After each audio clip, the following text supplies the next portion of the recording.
Hello everybody and welcome back to CFO Conversations. I'm your host Paula Kensington and I have the pleasure of welcoming back Rachel White to the studio. Thanks, Paula. Today we're going to talk about a subject called business partnering, and social media, my feed especially, is full of people talking about business partnering. So do we actually know what's meant by business partnering? And I feel that it's, again, something that we're speaking about constantly, moving away from the numbers, specifically putting your head up above the parapet and actually seeing what's going on in the business. That is going to be our saviour, because we know transactional processing is not something that's got a future for us to do. So business partnering, Rachel, you've got involved in that over your career. Talk to us about how you see that and what does it mean to you? Well, I think the word to focus on is partnership in business partnering. If you look at who your stakeholders are, who are using the information you produce, whichever way that happens, what decisions are they trying to make with that information?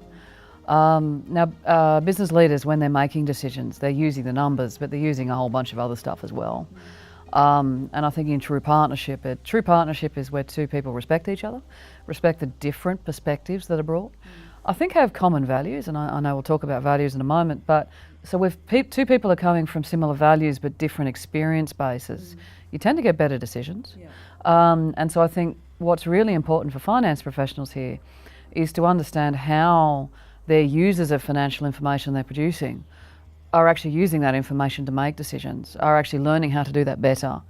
So there's learning for the business owner, but there's also learning for the finance professional and how that business owner is making decisions, taking into account all the people factors, the emotional landscape that's going on, the external market, competitive pressures which are coming from here, regulatory pressures which are coming from there. There's the whole landscape in how decisions are made, of which finance is, or the numbers are a part. And I think it presents an enormous learning opportunity for finance professionals as the world changes, to learn how decisions are made. And to do that in partnership with a business owner. Yeah, and I think the message here is not to be frightened by people that think differently. You've talked about that diversity, and we know that diverse teams are the better performing teams. I think when I think back to people in my finance teams, there've been a lot of resistance to talking to people outside of finance, talking to the sales teams, talking to operations, talking to delivery or the service desk, because they're worried.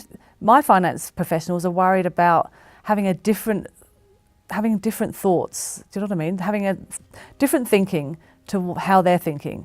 And I think we don't want to be surrounded by people that think the same. For those finance professionals in that team, and I've had the same people working for me, can I assure you the folks in the sales team and the delivery teams are far more scared of the finance people than the other way around. If you think the finance professionals are terrified of these conversations, those in service delivery in particular, to them finance numbers are Martian, and they feel entirely stupid every time they engage with these things.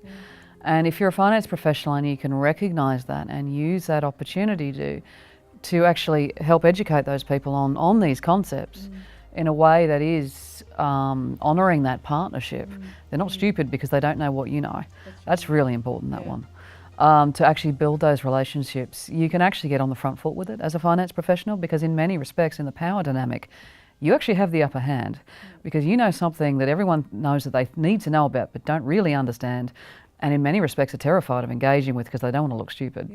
So it's about journeys as well. It's about, as a finance professional, bring people on the journey, spend time explaining the numbers to people that don't get the numbers. As you say, it can be frightening to people that don't like maths, have not excelled in that field. So, we do have, I think we've got the opportunity and responsibility to bring the business up to speed on how it's ticking, how the numbers are. It also really taps into our need to have emotional intelligence. So we've got the intellect, we've got the business skills, we've got that platform of our professional qualification. It's about taking and layering on the emotional intelligence.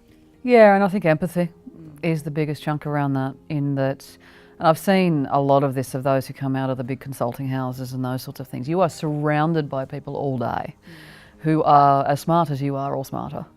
And then you go into these organisations where there's a large cadre of people who do service jobs or various things, where it's actually that empathy, which is actually a far more important role. And unfortunately, those professional environments just don't teach you that empathy for those people.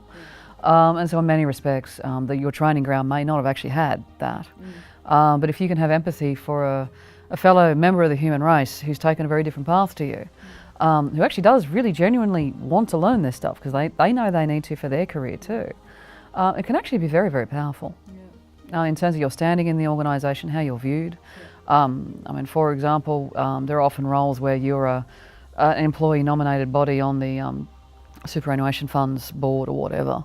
If people know who you are, that's actually a way to achieve your visibility within the organisation because you're trusted. Yeah, that's right. And I think emotional intelligence is something you absolutely need to keep working at because it's not going to be a set and forget. It's a bit like going to the gym. You know, if you want to start bench pressing an extra 20 kgs, you're not just going to pick it up potentially and do it. You actually have to work at it in increments. So I think that's very valuable. Hopefully that's given you some food for thought. Thanks, Rachel, for the conversation. Thank you, Paula.